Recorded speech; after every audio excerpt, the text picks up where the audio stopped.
Let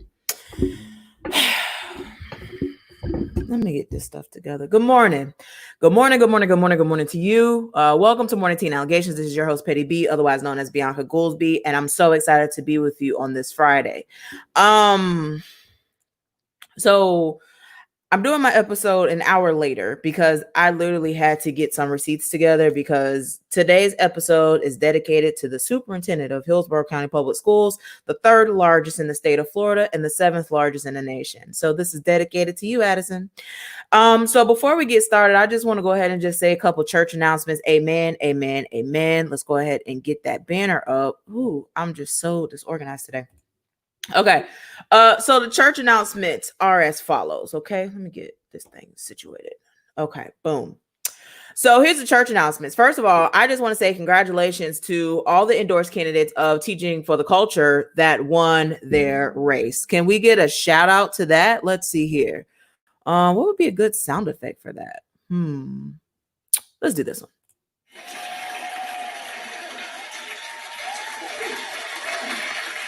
Okay, so shout out to Nadia Combs. Nadia Combs literally mollywopped Steve Kona. Like, Steve Kona had more money in the bank. He was sending out more mailers. And on his mailers, he was being very, very disingenuous with his mailers, by the way, about all these years of educational leadership. And then he's serving on the finance committee and we're in a deficit. But neither here nor there. I'm just so thankful for Nadia. She definitely has a passion. And I know that she's going to be a superstar on this school board. And I'm very excited for her. And then next, we're going to move down the list. And then now we have Jessica Vaughn. Congratulations. Jessica Vaughn is a fearless advocate, and like, she has even started with, advocating and, holding people accountable, and she hasn't even been sworn in yet. So I just really appreciate Jessica Vaughn. And we did need Mitch Thrower because Mitch Thrower was backed by the Republican Party. They was throwing a lot of money into the race to help him win. And it was definitely clear that he was bought. And then I just didn't understand why there were certain folks that called themselves community leaders that was rallying behind him, but didn't realize like how he was making his money to be on this board. Anyway, okay. So then we have District 5, and then we have Mr. Henry Shake Washington. And I'm so excited for this one. I had a personal interest in District 5 because I worked in a District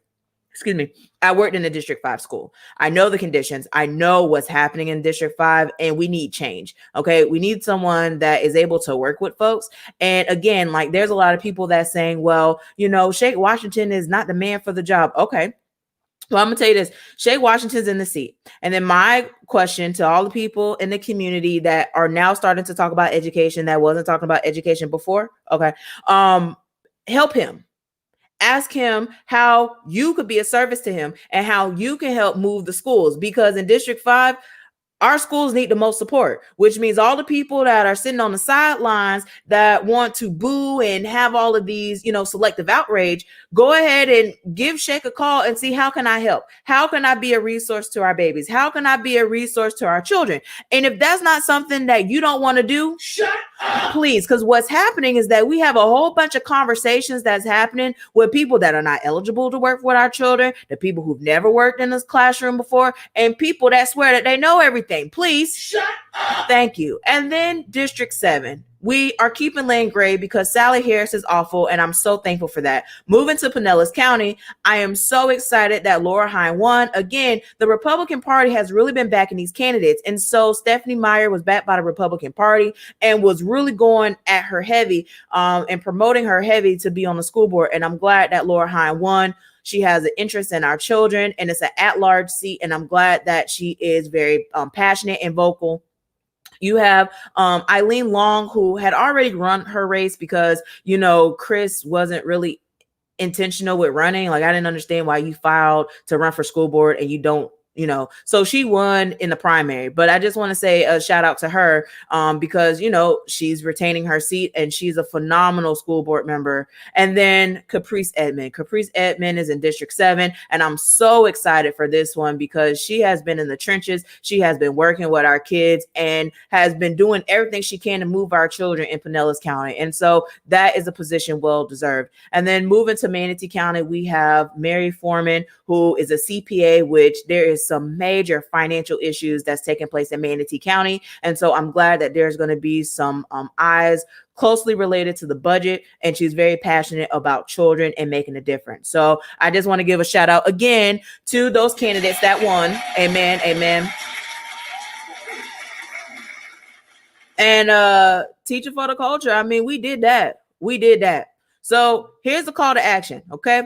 All these school board members, y'all need to work together to make sure that every single district is on point. Okay. Every single district is on point. And this is our duty to make sure that our kids are prepared for life, because right now our kids are not prepared for life. So thank you for listening to those church announcements. Let me go ahead and play the disclaimer. Now, I just want to be very clear, because I had to block a couple of people this week.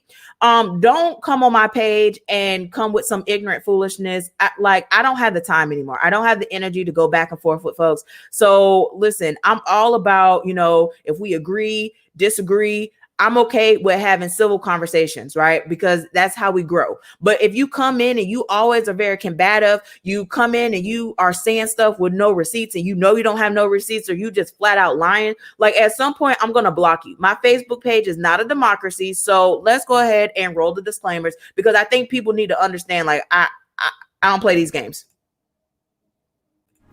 Thank you, church members, as we have additional announcements and disclaimers that require your full attention. I report the news, so don't try me with the copyright. In addition, the views and opinions on Morning Tea and allegations belong to me. If you have any questions, bring your receipts so that we can talk. If you get froggy with me, don't expect me to go high and be the bigger person. I will clap back in sage later. God is still working on me. Thank you for your attention, and govern yourselves accordingly. Amen. This episode is sponsored by ExpressVPN. ExpressVPN is the best way that you can securely go on the web without your information being tracked. Stay private with a VPN and go to the link www.biancagoolsby.com/VPN. It's a 30-day free trial, so there's nothing to lose. Let me get my sage together, because this episode is episode 11 of Morning Tea and Allegations, and the title is Dear Addison Davis. Dear Addison Davis, you're going to come up to the front of the congregation, sir, because you are fake news. Right. Okay. So let's break this down. So there has been a series of issues that has been taking place in Hillsborough County. And there's been a lot of finger pointing. There has been a lot of pivots. There has been a lot of deflections, and no clear answers, no accountability, no transparency, no integrity. Okay. And I have had enough. The community has had enough. And, when we have this new board, I think we also need a new superintendent. And this is why I say that. Addison Davis came in, and, he had the data. He was very high energy, and it just was like, wow, he's a great fit. And, during the superintendent search, which I documented this whole saga on season 1, you can go back and watch it on my Facebook page. But I talk about the details of, the things that was happening in the back end of the superintendent search, because I think that people needed transparency as to what was happening and why. And, I had a meeting with Addison Davis, and, he sounded good. He sounded like, he was passionate about the job. He sounded that, he just had this high energy that, I'm here to move for kids. I want to keep kids first. And it sounded amazing. And I fell for it, just like other people fell for it. But as time progressed, there's just been little things that would happen. And now it's to a point of no return. And I feel like I do need to address it. And we need to hold Superintendent Addison Davis accountable. Not just for the foolishness that has transpired a couple of days ago that we're still waiting on him to come forward with, which I'll get to later in the episode. But there's some things that needs to be discussed in the sunshine. And I just want to give a shout out to school board member Karen Perez. And I want to give a shout out to school board member Lane Gray. There was an issue that was brought forward to their attention in regards to Plant High School, where there was a rally. It was a rally. The kids called it a rally. So why the district is still telling the media it wasn't a rally and they just had their flags up when there's a whole Instagram page that's dedicated to this is beyond me. But and the kids actually say it was an informal rally. Okay. The fact that the district is perpetuating this narrative that, you know, it wasn't a rally and it wasn't a big deal and no one filed complaints and just lying to the community is very problematic for me. These are the people that are over your children. And these people are lying. They're lying to the community. They've been lying to the community, and they have been able to get away with it for quite some time because people haven't been intentional with education. This election cycle has been the most that I've ever seen anyone involved with school board races and being intentional with picking the best people for our school board. This is the first election cycle that has happened in history. And so I'm thankful for the work of Teaching for the Culture to bringing things to the light, but I'm also thankful for you. I'm thankful for you listening to what I have to say and sharing the content that, you know, Teaching for the Culture posts and just letting y'all know, like, this is the future that we're talking about. This impacts future generations. Now, as you know, we're now looking at the count and it definitely looks like Biden will be the winner of the presidential election. There's some concerns about these rallies that have been taking place, and not just at one school, multiple schools on the property of Hillsborough County Public Schools. That is a violation. And the question is, you know, what will happen tomorrow? What will happen this afternoon? What's going to happen? Because the children have been allowed to do this and they haven't been held accountable. And the adults are now saying that it's not a rally when the students even said it was a rally. So it's like, I'm not sure who or what is being protected, but all I know is that Addison Davis has failed at his job as being a superintendent already. And not just for the incident at Plant High School, but for the totality of the circumstances of why we're here. The district had to take out a loan to meet payroll. And we perpetuated a narrative to make it seem like this was just for emergencies, for hurricanes. And let's just roll the clip again, because I just really think that people need to listen to the words that Addison Davis says and how he makes this sound very smooth. And he makes this sound like this is normal and standard operating procedures. When we find out that his background, it looks and appears that he's not even qualified to run the 7th largest district in the nation, yet alone work in the classroom. Into our discussion item. So we'll start with Member Stewart. Thank you. And on the consent agenda, Superintendent, can you just highlight item 602, which is the establishment of the $100 million line of credit, and an explanation for that, please? Yes, ma'am. Through the Vice Chair, you know, this is an annual item that comes to the board. This is it's really part of, just in case there is any type of disaster, any type of hurricane, any potential disaster that we may interact with in a school district. This line of credit continues to allow us to use and leverage it.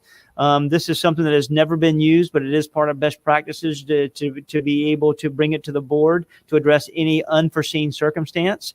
And this is just continued common practice. This has been in place since 1986, 1987, and nothing new that has been brought to the board. Yes. Thank you. Thank you very much. Any additional questions? Member Gray? So he made it sound real smooth. And then days later, you have an article from the Tampa Bay Times that says that they will need to borrow money to meet payroll. And they had to borrow money to meet payroll, and then they had to make cuts. And then all of a sudden, you have these board members that say that this is such a terrible place that we're in. And this is awful. And we shouldn't be in this financial situation. And I'm trying to figure out, board members, well, what have you been doing? And this is why some of the incumbents had to fight for their life to retain their seat. This is exactly why. And so you can't be out here and saying that I'm a fearless advocate and you're throwing shots after you lost your race, when we're literally in a financial situation where teachers have had to be cut. And there has been so many disingenuous narratives about that. But then there's a press conference that say that we're raising teacher salaries. And it is wrong. You literally had an educator come up to speak before the board who explained that she had to sit in the office with another staff member and they had to pull a name out of a hat to determine who was going to keep their job. This is what's happening in Hillsborough County. And this is not okay. It's not okay at all, especially when you have Ron DeSantis saying that he was going to keep all the funding caps. And then we later find out that we have to keep the kids in school and there is no clear transparency about the money. Then we blame it on Akins. Akins provided the receipts. He gave a letter. He wrote a letter and he said that he's going to exercise grace. And he hopes that these people figure it out. But it has nothing to do with me. So Akins says it's not him. And he provided receipts on where he left off things. So the question is, what happened? And we had board members that were not asking the right questions. They were not trying to figure out line by line these expenditures, this money. And the board members were just approving stuff without asking any questions. So to the new board and for the current board members that's staying there, the new board will start. They'll be sworn in on November 17th. My request is we need a forensic audit. We need a forensic audit to go line by line, and someone who is not affiliated with anyone that works in the district, that's someone completely external that has no stake at anything, but will just do their job with accountability, transparency, and integrity. Because what we're finding out is that this budget in this district is heading to bankruptcy if something is not addressed immediately. And it's so interesting how these board members continue to say that we still have money, but yet Superintendent Addison Davis has openly said on the record that if we don't get our kids back into school, that it will bankrupt the organization. Both can't be true. So I don't know what's true and what's not true, because you have board members that some of them have not been honest and some of them have not been transparent and some of them have been playing games because they haven't been intentional with their role in the seat. And they rely on the superintendent to provide them information. And that's not how any of that works. You hold the superintendent accountable. So you request the information and hold him accountable for that.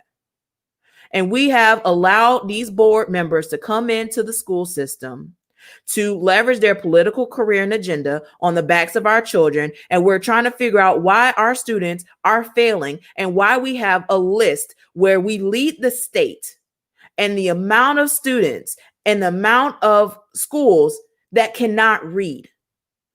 We have a literacy crisis. And then we're playing games.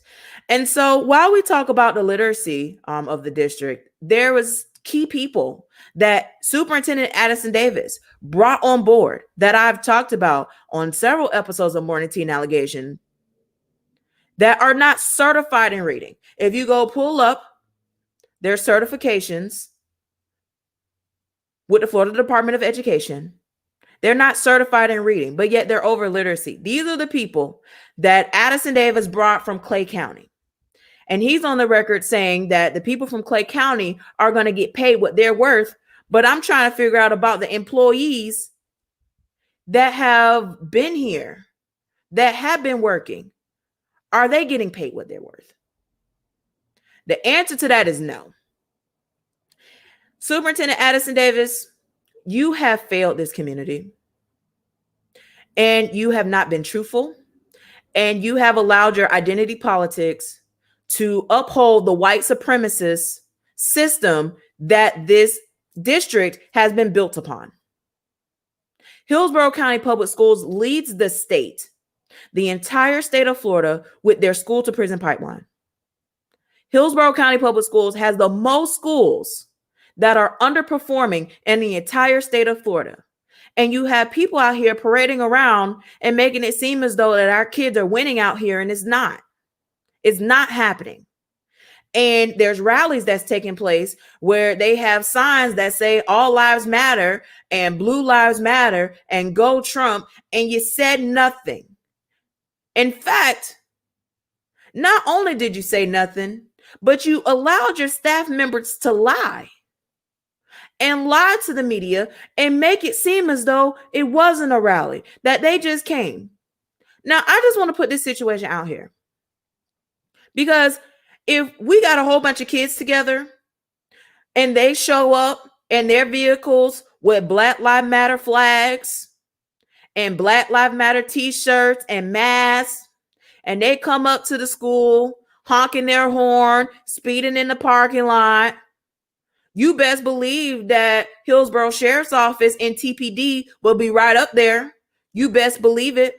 And you best believe that it would have been on the news on day one. The part that I need the people to understand is that Black Lives Matter is not even a political agenda. Our lives do matter. And we are in a majority minority school district, and this is what's taking place.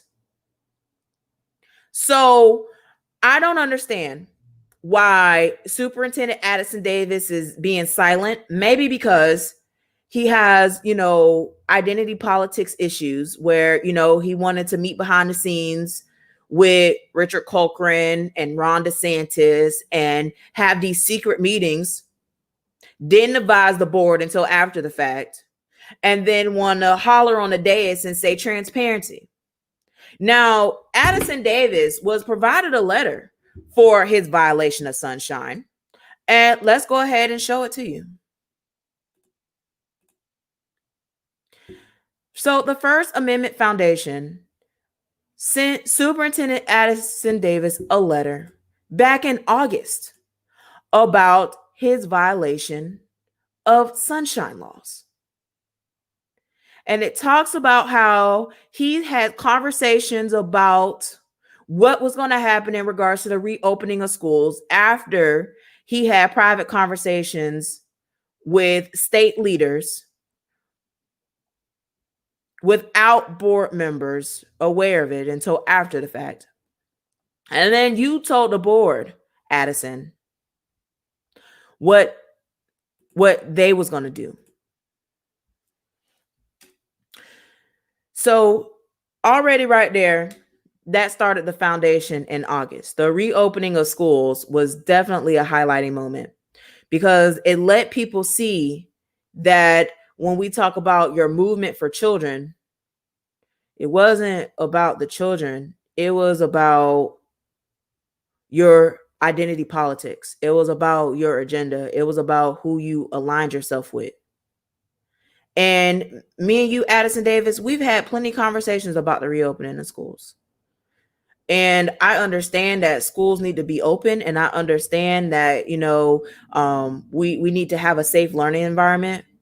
But when you're perpetuating narratives that the schools would be safe and that we will have everything, and that's not true, that's where I had a problem with. We don't have everything that we need. We still don't. And let's go ahead and go back.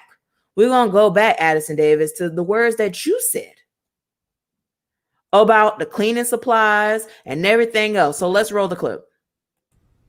Next question.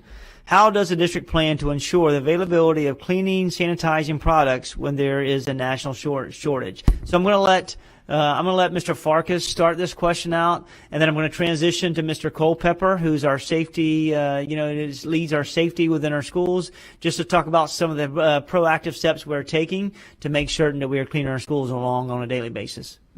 Thank you, Superintendent. The reality is, for the last 4 months, we've been planning for this. We have purchased a reserve, so we have those, but it's still a concern for us. What we've done is we've gone to multiple vendors through our purchasing department, business division that have been very helpful in trying to find everything. Because the question is correct. It is a fear of ours, making sure that we have enough masks, making sure we have enough wipes. We have all the things that we need to make sure that our teachers and students are as safe as possible. What we have now is a surplus that we have in reserve, and we'll order on a weekly basis to ensure that schools have those. But we're not just going to order from one vendor. We're going to order from multiple vendors that have those awards, so we can ensure there's not a shortage. And in worst case scenario, we dip into our reserves that are enough to cover schools for a couple of weeks that are on there too. But the reality is, we already have those in place. We have the purchasing agreements in place, and we look forward to trying to make sure that we have every single item for cleaning, sanitizing, and products that are there. When I turn over to Mr. Culpepper, his is actually on the spray and the fog that goes with the cleaning after there is a positive case, and he can talk a little bit about how we've prepared for that. Thank you, Mr. Farkas. Thank you, Superintendent. Yes, sir. First off, I want to start out by one of the most important things we wanted to do. We wanted to change from where we started out when we received our first school notification that there was a school that we had a student or a teacher there that had symptoms or COVID. We went through a whole process of finding a product that we can use that has zero health risk towards our students, and also will provide a health, clean, safe environment for when students and faculty will return back. And we took a lot of time in looking at that product, and we found a product that is approved by the EPA as well as registered by the EPA. The other big plus to that was we was able to find a local distributor here who has already provided us with a surplus of the product here. And we set a set point that if we reach this set point well below of us being at zero, then weekly those products are brought in. There was also a huge run on this product for some of the professional football leagues, some of the professional basketball leagues, but we was able to make sure that we had all this stuff in place in order to ensure the safety and well-being of our faculty, students, and staff. Thank you. Thank you, sir. Appreciate it, Mr. Farkas. Also, Mr. Culpepper. And I want to tell you, we've grown tremendously related to making certain we have the necessary equipment that we've ordered, but also the necessary equipment within our schools to triage and have a rapid response team within our schools if we're ever faced with an undesired behavior. And hats off to you, Mr. Culpepper, for going out there and working with your staff to find the right technology, the right chemicals to be able to continue to protect our schools every single day. Addison, the undesired behavior is you. You are fake news. So, as you know, people send me receipts, and my inbox is full of stuff that I get on a daily basis. And one of the things that I received was schools that do not have soap in a pandemic, which is exactly what we talked about before we reopened schools. So let's go ahead and show you the receipt. This is at Hillsborough High School. If you look at the note, it says we are in the middle of a pandemic and we have no soap. They have no soap in the soap dispensers, and they're leaving chemicals out that state on the label that it's harmful to humans and pets. This is the stuff that I talk about. So when we talk about, the great sales pitch, you heard him. It sounded like he had everything together. But the reality is that there's some schools that do not have soap. There's some schools that do not have the proper resources to be safe. But not just the issue with soap. Let's talk about our ACs for a second, shall we? I'm getting video clips. I'm getting pictures. And again, these people send me receipts. This is my inbox on a daily basis. And I want you to look. These are different schools in Hillsborough County, and I want you to look at the temperature. 90 degrees in a classroom, and then they're wearing masks. Addison, this is not okay. But then you're out here, and we're talking about these MERV 13 filters. I want to go back. I want you to go back to episode 5 of season 2, where I talk in depth about the MERV 13 filters and the quality of cleaning supplies that the district does not have. And this is when I requested a tour that was shut down. It said they couldn't have visitors, but I see that there's definitely visitors all over. It just depends on what narrative you're fitting on, but okay. But we talk about these MERV 13 filters. So just a couple questions here. Okay. Question is, what's the status on the MERV 13 filters, Addison? You said that openly, you like to use that word openly. It will be completed in October. It's now November. Where are we with the MERV 13 filters, especially when we have certain schools that do not have functioning AC units? So I don't understand how a MERV 13 filter would be productive when we have schools that do not have working AC units. And then also, Addison, you have this article that just came out. And let's go ahead and share this article with you because I just have some more questions about this.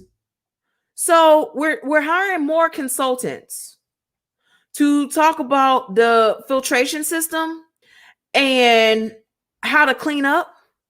Really? So one of the bidders here, McKinstry, I talked about this company in depth in episode 5. Please go back. And then in this article, it talks about, the MERV 13 filters, but all of those filters are not installed, Addison. So we need transparency on that. I go down and then it talks about, the different cases of COVID-19. So then I'm like, okay, I the cases of COVID-19, the data is not transparent. Addison, you like to say that, we're going to be transparent in the district, and you keep using this word transparent over and over and over again. And I'm looking you in your face to tell you, You are fake news. Just like the President Trump is leaving the White House, you are about to leave Hillsborough County Public Schools. Believe that. Now, I just want to share with you this COVID tracker. This COVID tracker, if you read it, the most recent date is to the left and September is to the right. Now, I don't know about you, but we read to left to right. So when you look at this graph on its face, it appears that we're on a downward trend. But if you actually change this the way that it should read, we actually have more cases. And actually, there's a lot of cases on this COVID tracker that are not actually reflecting in the COVID tracker. So when we talk about transparency, Addison Davis, the COVID tracker is not transparent. You are not transparent. And again, Addison Davis, You are fake news. right. Okay. So I just want to show the clip of the press conference about the MERV 13 filters. And the reason why I bring this up is because there's a person that I want to identify again that I identified in season 5. And this is why the taxpayers in Hillsborough County needs to ask questions. We know that the MERV 13s are identified by the CDC to be another preventative measure in order to protect our children and our employees once we decide to come back to school. So this is another way that we can continue to show that we are actively taking the necessary steps in order to create the best overall environment. So tomorrow decision, yes sir, the tomorrow decision will be made to determine whether or not we go to brick and mortar or we return to remote learning. But for us, we can't sit on the sidelines. We have to continue to take proactive steps. And this is another proactive step that Hillsborough County continues to take. We have great partnerships outside to be able to look at every one of our mechanical instructional systems to make sure that we are ready and prepared. Regardless if we come back tomorrow, 4 weeks from now, 9 weeks from now, we will be prepared in order to embrace our learners and at the same time protect every one of our employees. What's the cost associated with this? I can't remember off the top of my head how many schools. Yeah, we have over 250 schools. So right now we spend close to $800,000 related to filters, and we change those out, right before a quarterly effort. And there is going to be an additional cost to this. We will probably spend another close to $500,000 that we will spend. But at the end of the day, you never put a price on safety. Where that might be. How many people across the country use these types of filters? How many school districts? Do you have any idea offhand? well, there's a lot more trying to get them right now. MERV 13 is probably one step above like a standard filter that most school districts would be deploying. I think Hillsborough has been pretty progressive at being able to get and acquire those and put them in for the district. So I would be hard for me to estimate how many are trying to do that, but I know that there is a pretty massive shortage right now of them. So being able to get them for the school is pretty important. So would you be a part of what the superintendent was just talking about, retrofitting some of those AC units that right now just can't take one of those filters? Are you a part of that? Yeah, we're supporting the district and across this whole effort with How return. many are there then? How Do many? you have any idea how many are going to have to be like retrofitted and so they can have those? So we're going through that process right now. As you can see with this filter, if you're familiar with like your home unit, this slides in. Maybe some of you aren't. It either attaches in or slides in where the return air comes into the unit. I'm not sure if this would be a question for you or the superintendent, but you talked about that cost being about $500,000 more than the typical filters. What about this retrofitting? Does that $500,000 include those different retrofitting? Yeah, it's sorry. Step to the mic, sir. Okay, thank you, Mike. You did a really nice job. Yeah, it's inclusive of it. So we understand that we want to get it right, and we just don't want, as I said earlier, we just don't want to throw filters that do not fit. We want to make certain that we do the analysis on every one of our filters with 12, and I'm going to go back. It's 12,000 classrooms, and so those 12,000 classrooms, and not every classroom has a filter, but for those that do, we want to make certain that we get it right and get the right size MERV 13 filter so that we can make sure it's compatible and interactive along the way. Mm-hmm.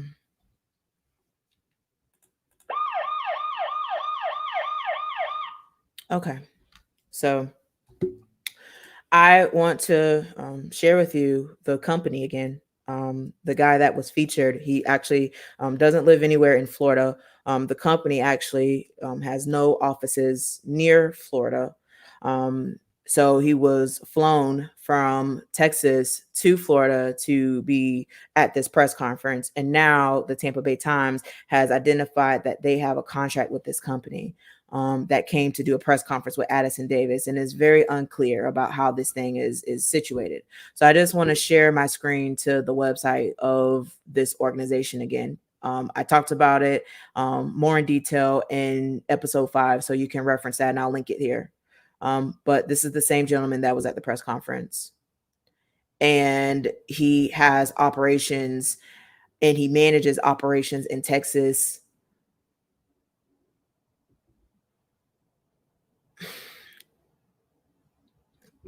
Yeah.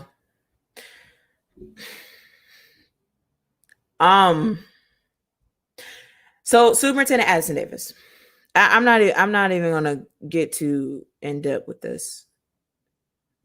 What's your connection with him? Because now we're starting to question the connections on things. And, you had Melissa Snively that wanted to put a Chief 3000 to bed, but I'm not putting that to bed because I'm actually going to pull up our text messages, Addison Davis, so we could talk about it, because you lied again. I don't understand how we have a leader of a school district that continues to lie and think it's okay. You've lied to board members. You've lied to your staff. You lied to me. And who else knows who else you lied to and lied about? But your practices in Clay County definitely came to the light. Y'all was out there cheating. Y'all knew y'all had to collect that stuff on those people. Y'all knew how old those children were playing that game. And the question still remains, if you able to cheat for that, would you be able to cheat the school system, the school district? And the answer to that is yes. So much so that I got the information where, you certified things that the board approved it, and you sent it to the Florida Department of Education when you was in Clay, Addison, but it was discussed in a later board meeting, Addison, but you had already submitted it to the Florida Department of Education. These are the little things that add up to be a really big deal. and it matters. And it's very disheartening to know that the leader of the third largest school district in the state and the seventh largest in the nation is a liar. You have lied and you have swindled and you have manipulated a whole bunch of people, Addison Davis. Made it seem like you knew what to do. And the question remains, are you eligible? Are you certified to teach in the classroom? That is the question of the hour. Let's go ahead and just cue this up because I don't understand it.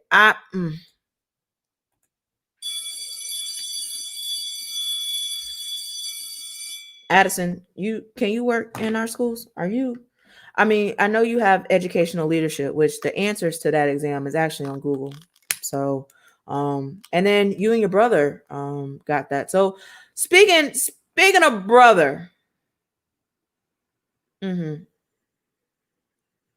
let's talk about Chief 3000. And let's pull up the text messages. Now,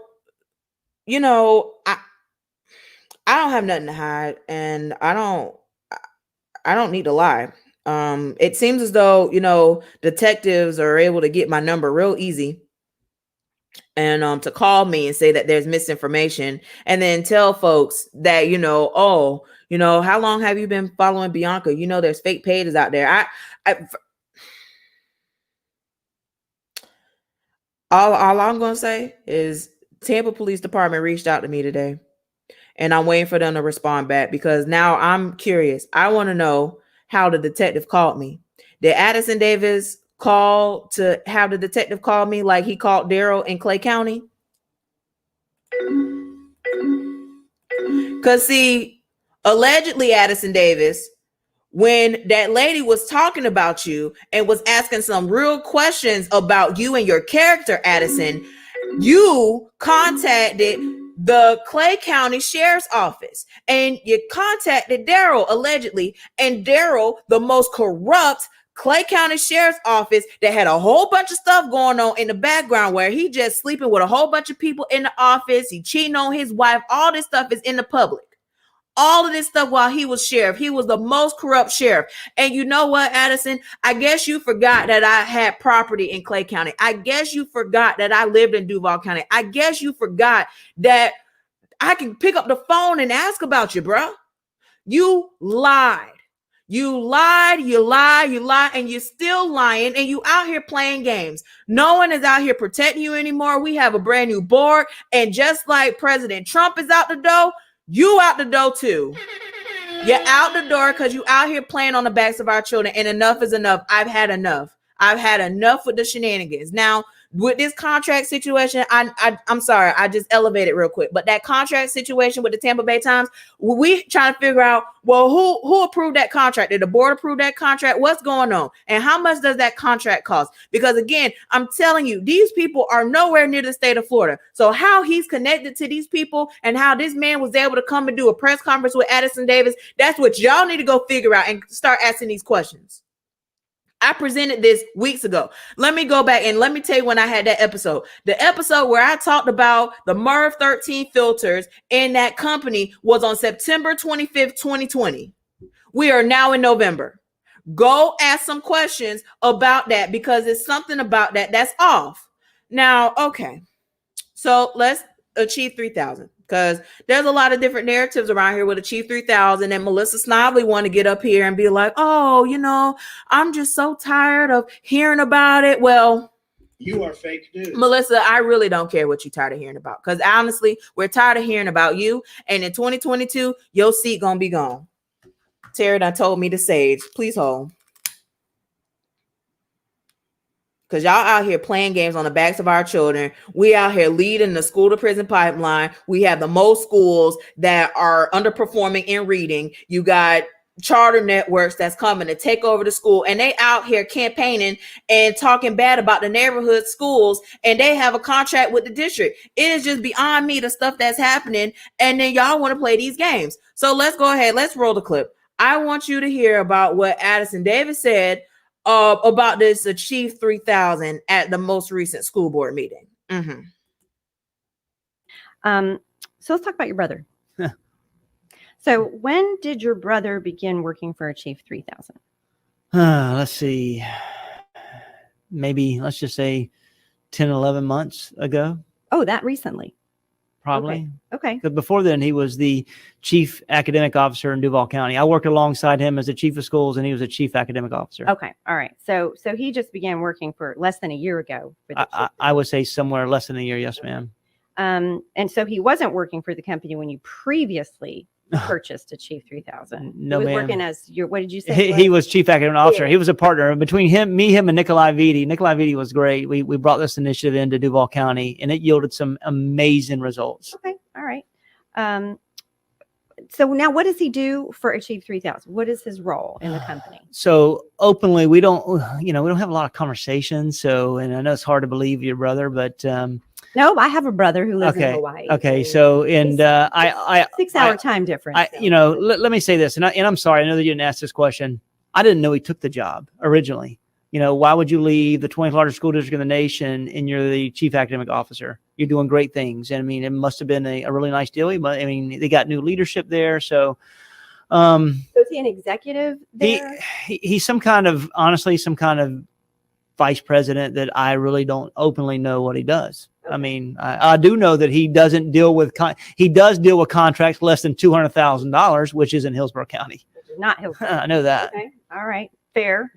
So obviously he was not involved in the procurement process purchasing this particular item for Hillsborough County. It doesn't sound like since he works with contracts less than 200, and we know this was well over 200,000. Was he involved in this procurement at all? No, ma'am. He was not involved in any way, shape, or form, and he wasn't involved when we adopted and accepted that in Clay County at all either. So the rumor is, he's Yeah. benefiting from Yeah. it. So did he Yeah. financially benefit from this? No, ma'am. And through the conversations with the CEO, with Achieve, we got an affidavit that confirms that he does not benefit in any way, shape, or form financially, nor is he even actively involved with any contact with Hillsborough County related to our acceptance, our interaction with it in any way. So I probably talked to him probably twice since I've been here in Tampa. So he's not in both those times. Never have we ever had a conversation about the work in Hillsborough County related to Achieve. Gotcha. Nor was he involved. So obviously he did not financially benefit, or maybe not benefit at all as far as that goes from No, the ma'am. purchase. He has no benefits, whatever. The only people that benefit from this is students and saving time for teachers to differentiate instruction to help them give more information about how to benefit, how to extend quality lessons to their children. And this affidavit is available. It's public record. Oh yeah, yes, ma'am. Is Through it the chair. is it on our website? Are people able to access this I don't- affidavit on I don't know. our website with the agenda item? And we can. I mean, Well, it's not on the website it's now. public record, right?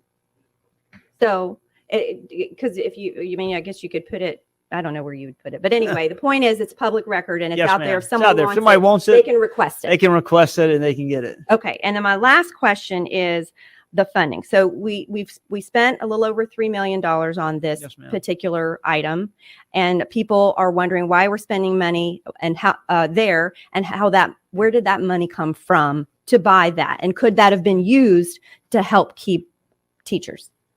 We used ESSER dollars. That was grant funding from federal. And one thing that I think the biggest problem that we are in the current situation that we're in today financially is that we've used soft money to continue to pay for people.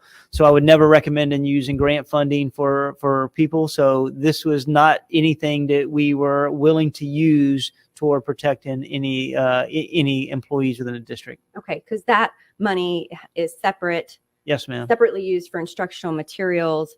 Grant money, obviously not sustainable use of funds for employment or payroll. It's really money used just for purchasing, things like Helping us large through- curriculum items. and through the chair, helping us through a pandemic to address the achievement gap, to be able to address curriculum, resources, digital divide, mental health, we've e-learning, used money. e-learning. In the past, we've used money to pay grant Yes, money ma'am. to pay people, I wouldn't. and that didn't work out so well. I agree. If anybody remembers that. I agree.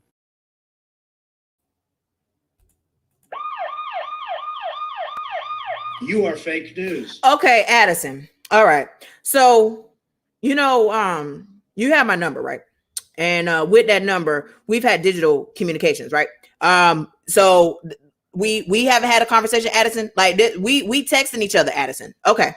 All right, cool. I even on your birthday, I even sung you happy birthday. Let's go ahead and play it, okay? Happy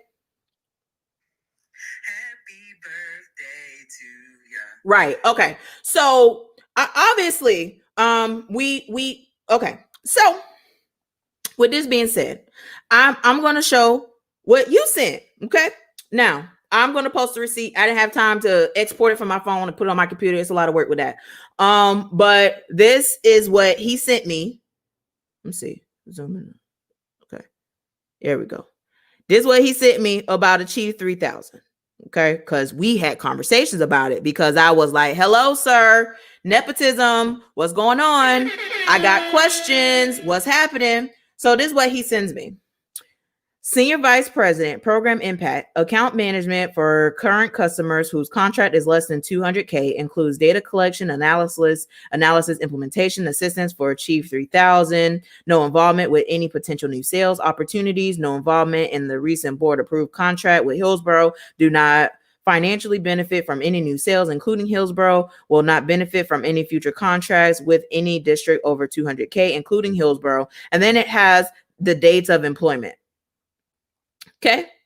Then Chief Academic Officer and Duval County from 2014, September 17, 2019. Okay. So he worked for Duval County Public Schools. His last day was September 27, 2019. This is really, really important, folks. He started Achieve 3000 September 30th, 2019. So this clip in October where they was asking, when did he work at Achieve 3000? And he's out here, oh, well, that just happened 10 months ago. No, he's been working at Achieve 3000 a little over a year now, sir. You are fake news. Okay. Then we break this down because, you know, you talk about the great gains at Duval County Public Schools. Now, again, I lived in Duval County Public Schools. I lived there. I lived in Duval County. So I'm aware of Duval County Public Schools. I actually had an internship working at some of the underperforming schools, being a mentor to our young girls that was on the path to enter to the school to prison pipeline, Addison Davis. I was at several schools and Duval County Public Schools during my internship when I was attending the University of North Florida, Addison Davis. So I know the conditions of the school in Duval County because I worked in them. Our kids can't read in Duval County either. So let's take it to Clay. We go to Clay and the board members push back on this initiative to have Achieve 3000. Let's go ahead and post a receipt on that. So if you look here, this article here, I posted in the comments so y'all can read it yourself. But it literally talks about iReady and Achieve 3000 and how the board members in the teachers union spoke out about it. Because these tech initiatives do not really help our children, especially when we have issues with technology in Hillsborough County. How many schools do not even have the proper technology to even run and implement iReady and Achieve 3000? And then you have parents that are telling me that they took their diagnostic test on iReady and it showed that they was on level, and then they went to Achieve 3000 and then it shows that their child is not on level. We got two different softwares that ideally do similar things with some changing results. So how does this help children? I don't know. But the fact, Addison Davis, that you out here perpetuating, oh, this man just got the job. He definitely was working there a little over a year now. Okay. And this is based on what you sent me. You sent me this receipt. So you out here, you're lying to the board, making it seem as though like, oh, well, that did just happen 10 months ago, sir.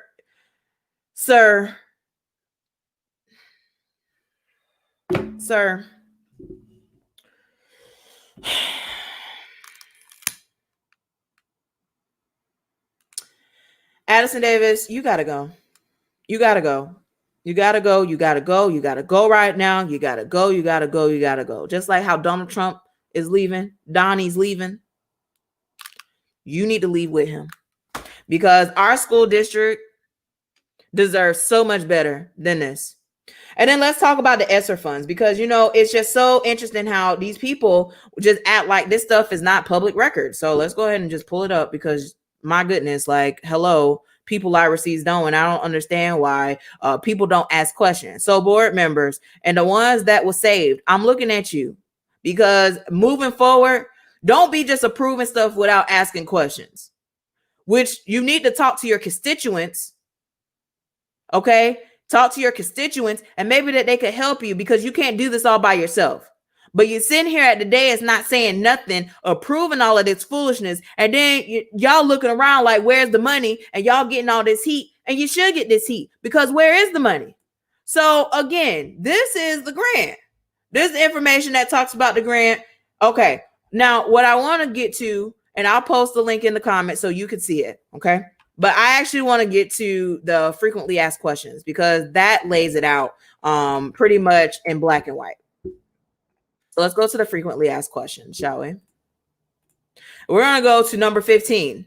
And it says, how much flexibility does a LEA have in determining the activities to support ESSER funds?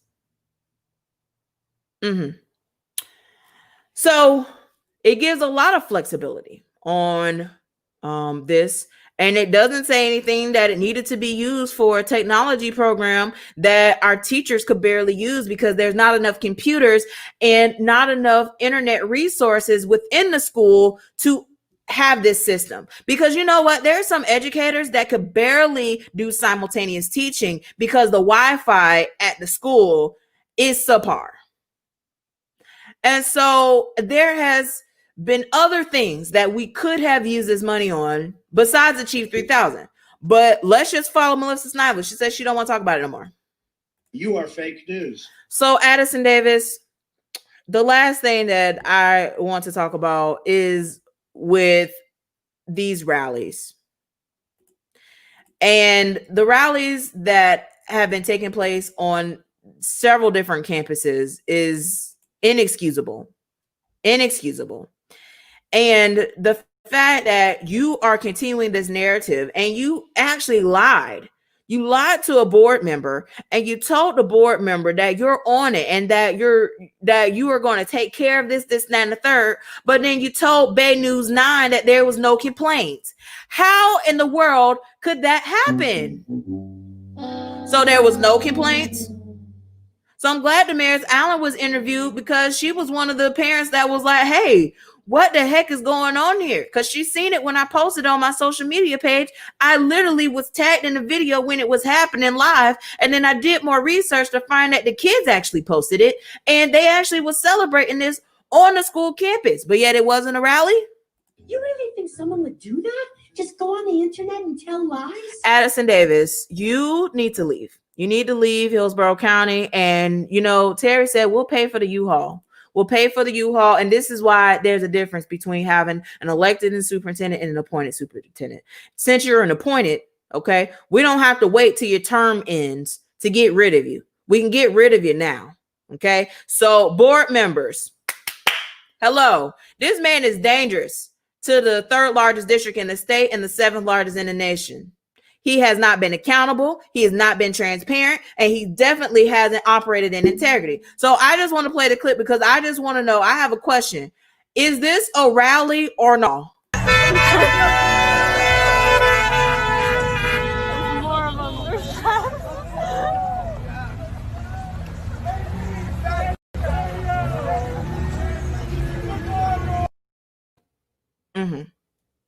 The kids said it was a rally, and yet you're out here not saying nothing, because you are a Republican. You are right there with Ron DeSantis and all of that foolishness, and you can't even uphold policy. So this is what I feel. I feel as though we're going to get some people together, and we're going to match that same energy. So you know what? The kids, they're going to have their own rally. They're going to have their flags, and they're going to honk their horn. They're going to speed in the parking lot, and we're going to see who's violating policy or not. Because it's very clear to me that this is a rally. Y'all making it seem as though it's not a rally, and y'all out here lying to the media and the community, and that needs to stop. This district has been lying to this community. And for those of you that have and pay property taxes in Hillsborough County, you need to be asking questions about this money. And the question is, have they prepared your child for life? Yes or no? And meanwhile, Addison Davis, I'm still waiting on my receipts from the infectious disease expert that you said that you consulted with this lackluster cleaning supplies that is damaging the school.